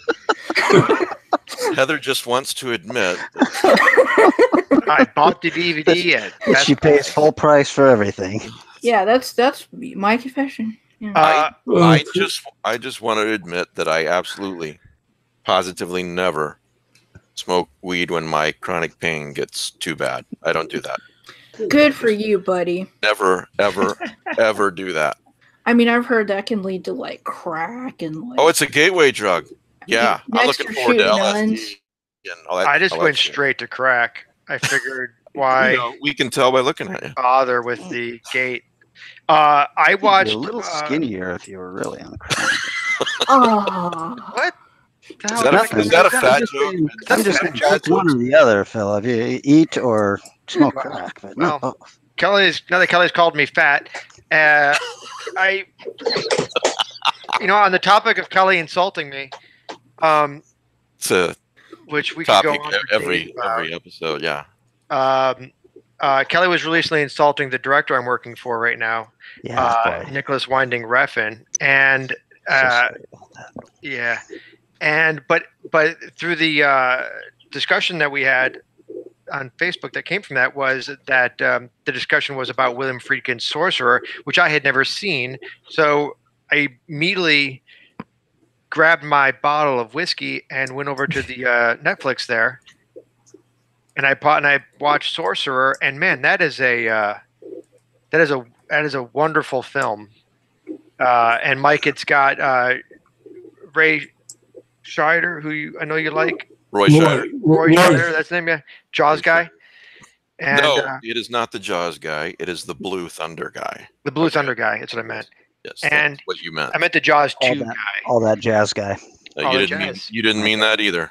Roy Scheider, Blue Thunder. But- One of the best movies ever made. We should point out that this is not a horror movie. It's not a horror movie, but it is very suspenseful, and it's very dark, and it's more of a crime, I guess, almost cape movie in a way. sort of a film noir. I've never seen it, but I know it involves trucks. It does. So the gag is these four criminals get together and they have to transport this very explosive material across this third world country in these old kind of lorries through rainforest and what have jungle and stuff like that. And like at the slightest bump, like the whole thing could blow up. So there's two trucks. One's a backup in case the other one blows up. And it's about these guys getting to this oil well that they need to blow up. So, and they all have to get out of the country. They all have their own reasons, so they have to do it. They don't have any choice because that's the only way they can get out of the country. But Kelly says it's a remake and that the original is even better than the Billy Friedkin version. The original was French. Wages of Sin. Yeah, I thought that was a stronger film, and the scene that you really liked out of Sorcerer, I thought was even better in the original. What was the original name again? Because you broke up just now. The Wages of Sin is what it is called here. I think that the French one that Rick is talking about is maybe even the more original. When was that, Rick? Because Wages of Sin was in the 50s.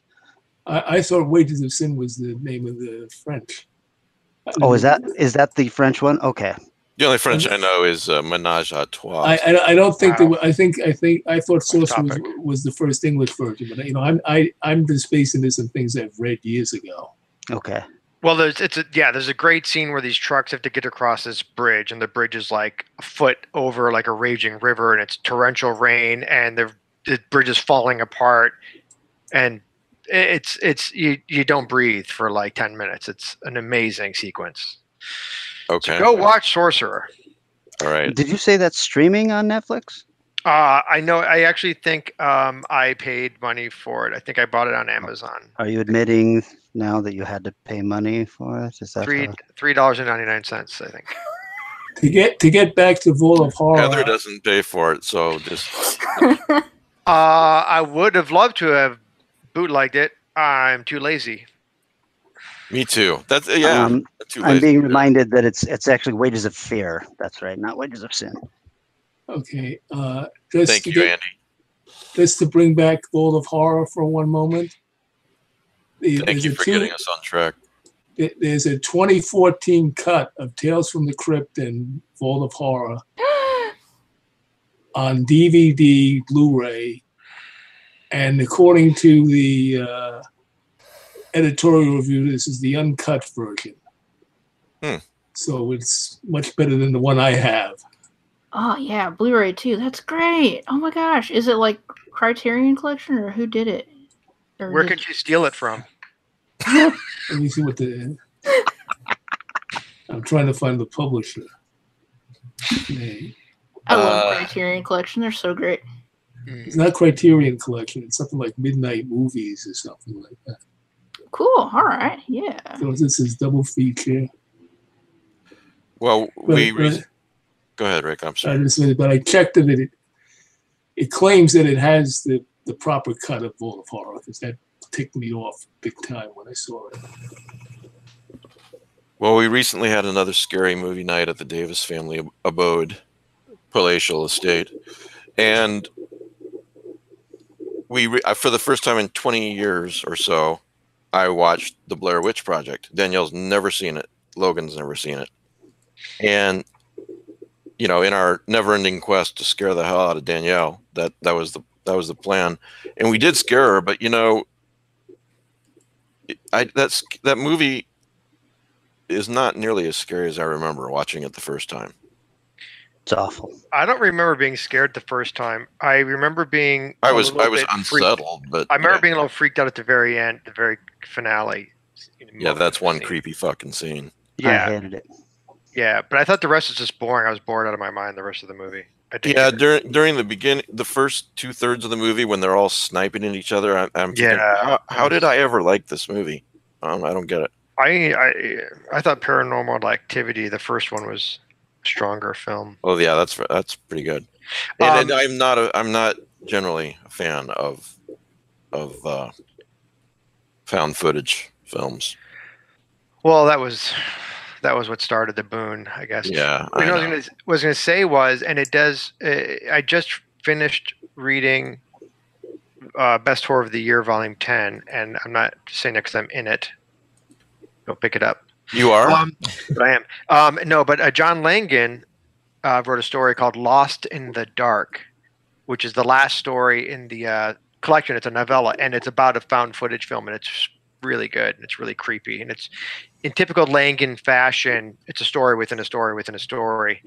But like the whole middle section of the story is literally an IMDb entry. It's like 20,000 word IMDb entry. It's really interesting that you bring this up, because I really enjoy. Ironically, I really enjoy stories, novels, short stories about film and found footage film, and that sort of thing. Like Gemma Files' book, I forget the title right now. Experimental film. Experimental film. That I enjoy those kinds of books. I just don't like found footage films to watch. I enjoy this. You know, it's an interesting comment because I was actually thinking as I got through this book, and I hesitate to say this, but You're in the book? I will say that I do feel like it's a trend to write about films and or to write about like audio related or video related horror, and it seems to be really cresting right now. And I'm almost wondering if it's too much of a good thing. I've not noticed a lot of stories, but not disagreeing with what you're saying. Well, there's at least 4 or 5 of them in this collection, which is probably why I'm thinking about it. But yeah, it does seem to be something that people are doing a lot of now. And part of me wonders, because I think Gemma was actually one of the, kind of spearheaded that to a degree. I don't know, but maybe it's because of, but there seems to be like a trend is all I'm saying. I think it seems to be a lot more people are writing about film footage or audio footage and kind of evil that lurks within. Well, I think this is from about at least 5 or 10 years ago. I don't quite remember, but I just recently read it. It's a book called Night Film by I'm going to get this. Oh yeah, person. Marissa Pessi or something. Marisha Pessi, Pessi, and again, it's called Night Film. Did you like that book? I really enjoyed it. Yeah, it's great. Her previous book was also excellent, which something I can't remember the name of. But I remember a lot of people were disappointed by Night Film. I think they were really excited about it because of her first book. That is the only book of hers that I've read so far. Yeah, her first book is very I can't remember what it's called, but I think her first book was well loved, and then I think Night Film was very highly anticipated, and I think a lot of people were disappointed. I liked it. I liked it. I read it when it first came out, though. So for those of you on the live chat screaming at me because your wallets are getting lower and lower, add Night Film to that. Mm-hmm. And I'll look her up on Amazon and figure out what that first book is and read that, Philip. How do you spell her last name? P as in Paul, E-S-S as in Sam. L, that's not an I, that's an L. No, it's Pessel. Yeah, P-E-S-S-L. Yeah, the first book is called Special Topics in Calamity Physics, 2006. Okay. And that was 2006, and then the Night Film was 2013, so it was a pretty considerate gap between the 2 books. Okay, so Night Film was 5 years ago. I recently discovered it, and I liked it. I'll read the first book. But yeah, experimental film, Night Film. I haven't noticed a trend, but I'll take your word for it. I don't know. I think these things do go in. I think these things do go in cycles too.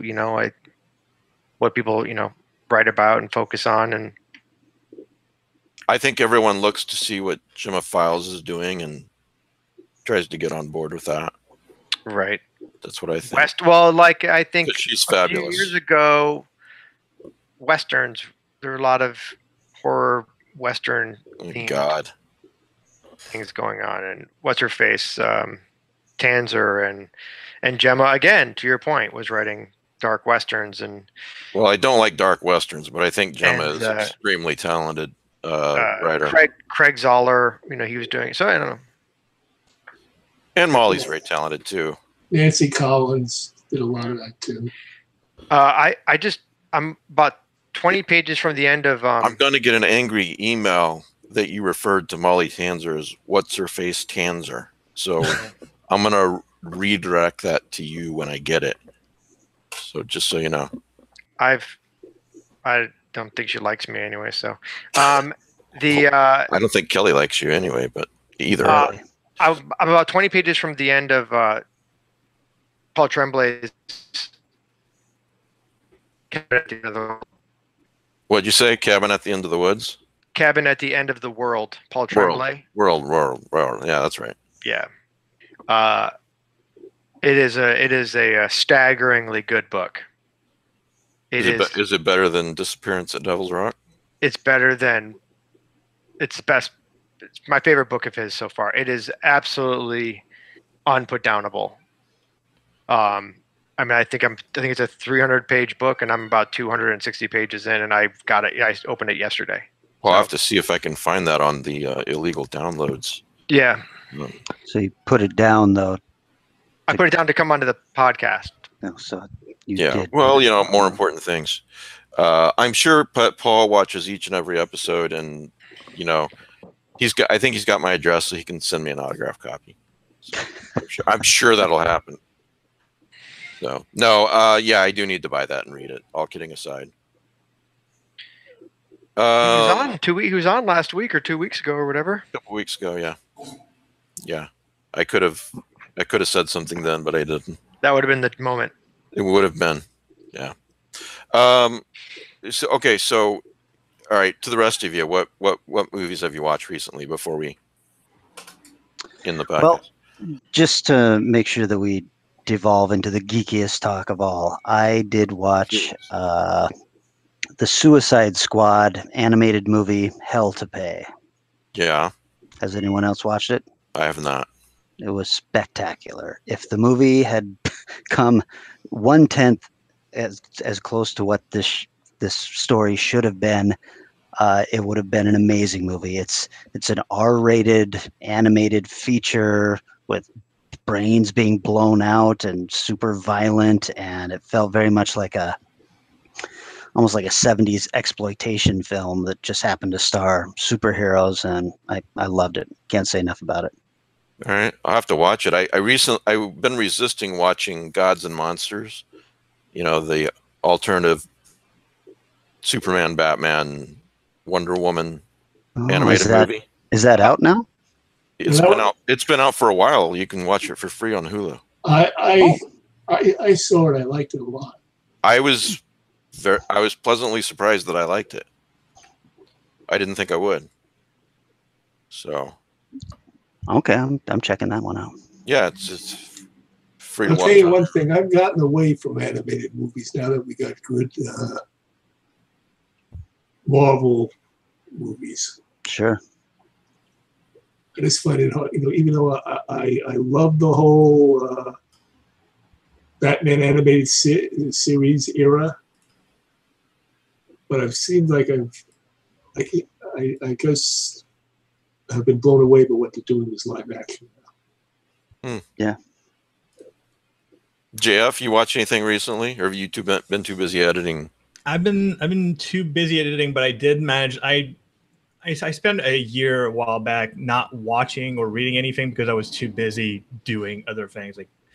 And I remembered that you can't create properly if you don't consume. So I'm forcing myself to go to movies at least once every 2 weeks. That's awful. It's the worst, really. So I went and to stay in the R-rated comic book theme, I went to see Deadpool 2. I had not seen Deadpool 1, so I also watched that the day prior, and I was pleasantly surprised by the whole thing. I liked how the humor is not trying to be more clever than the audience, but instead brings them on the ride. So it creates a lot of these situations where you can kind of see the joke coming, and you can think to yourself, man, I really hope the punchline is, nailed it. And maybe you're not surprised by how clever it is, but you're satisfied that the joke felt like it was aimed at you and you were part of playing that gag. And it feels so much more, it doesn't feel like it's trying to condescend. And by doing that, it's not as clever as, say, some of the gags that we see in recent, like some of the Marvel stuff, like Joss Whedon written Avengers movies. It's not clever, but instead it's smart because it brings along the audience for the humor. It allows to build to more continuous gags and rely on some other comedy tropes like callbacks and being able to build up 1-3 punch, and it just makes for a much more satisfying experience. I really enjoyed it. I didn't think I would enjoy it because I'm not a huge Liefeld fan, and I've been sort of reluctant to get on board anything he touches. But I know the property has been out of his hands for forever. And that's how I kind of convinced myself to give it a shot. And I'm glad I gave it the chance it deserved, because I was really satisfied. I love the X-Force parachute sequence. So good. That just had me on. I didn't expect what they were going to do. And even though he was nothing like, there was a character called the Vanisher in that had me cracking up, because I used to read a version of him as a kid. That's the one that's Matt Damon for the 2 seconds we see him, right? Brad Pitt. Brad Pitt. Sorry. A blonde heartthrob that was popular in the 90s. Yeah, they're all the same. I mean, yeah, one that came off that conveyor belt. Whatever. I think Matt Damon's in that movie too. I think he's at the beginning. I think he's playing a redneck with a beard. He plays a redneck, Well, I haven't seen Deadpool. And when I say redneck, I'm using the movie's term. I would never say that about somebody, right? I can't remember what I'm not supposed to say anymore. Are we not cool with rednecks anymore? I don't know. I'm so afraid of getting. I didn't realize. Just call them redneck Americans, and you're fine. Redneckian. I think I prefer the term merkin. I'm from your redneckian part of the woods. I've seen the first Deadpool. I'm looking forward to the second one. Yeah, I thought Deadpool was hilarious. There's one scene in Deadpool 2 that I was literally weeping in the movie theater from laughing so hard, and I won't say what it is, Mike, because I don't want to color your judgment. Okay. Was it the final scene? No. Okay, not that one. All right. The end credits? No. No, it was no. I was laughing my head off at the end credits, so. Yeah. It's a funny movie. That last one blew me away. Yeah. I'm just looking forward to watching the lady whose power is luck. That is done spectacularly well. Yeah, she does a very good job. That actress is fantastic in this movie. She's really good. Domino, is that her name? I think. Yeah. When this transfers over to Marvel, I hope they keep her in that role. She was a lot of fun. Even if they reboot the character or whatever. All right. Well, I'd say I saw Ant-Man and the Wasp. Oh, okay. And it's very good and very comical. A nice refresh from all the seriousness of Avengers: Infinity War. Pete told me he had his 2 young kids with him, and they were not happy with the end of Infinity Wars. Yeah. I would imagine there wasn't more. I'm surprised there wasn't more of that sort of backlash from like people who took kids. But I guess, I don't know, maybe kids don't care.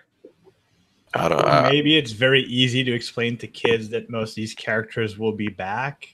Right. Or maybe the kids just figure it out better than the average nerd. Yeah. I've had to explain to very smart people that you can't have half the universe stay gone forever in a franchise. And if they bring back half the normal people, the heroes will follow.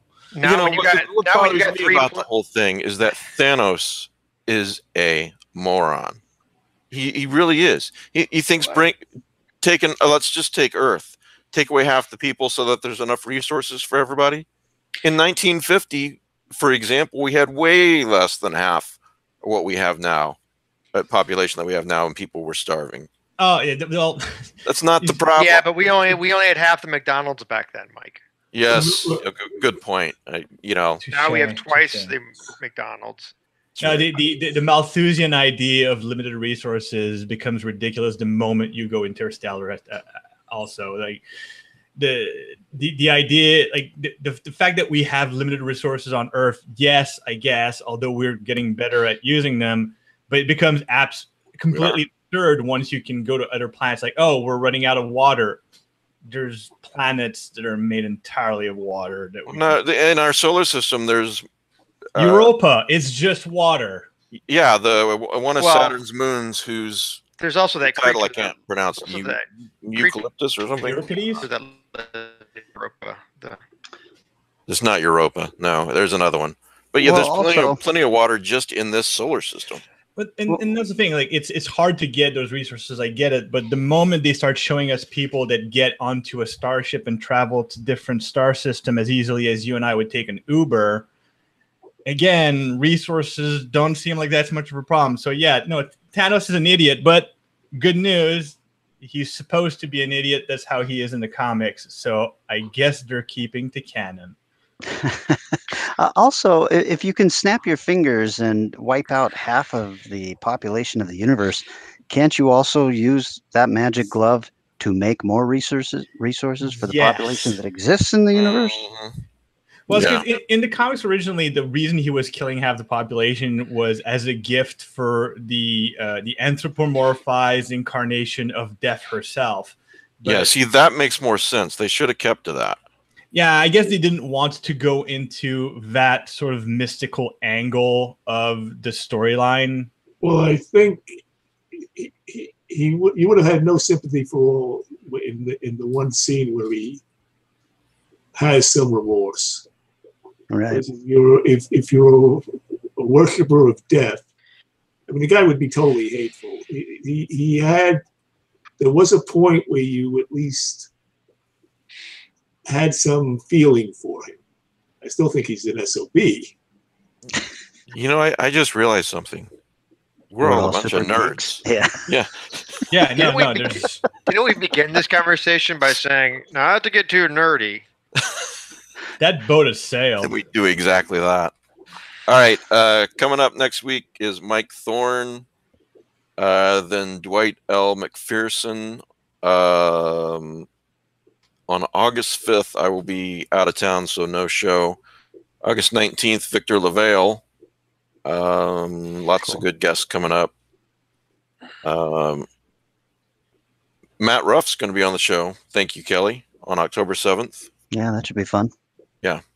Lovecraft Country. So, yeah, a lot of good guests coming up. All right. Anything else before we sign off? Good. We've butchered it enough for one day. Mm-hmm. All right. Thanks for coming on, JF. It's really great to see you. Got to get you on. I'm sorry I didn't have that much input to give. I was just glad to listen in. No, you were.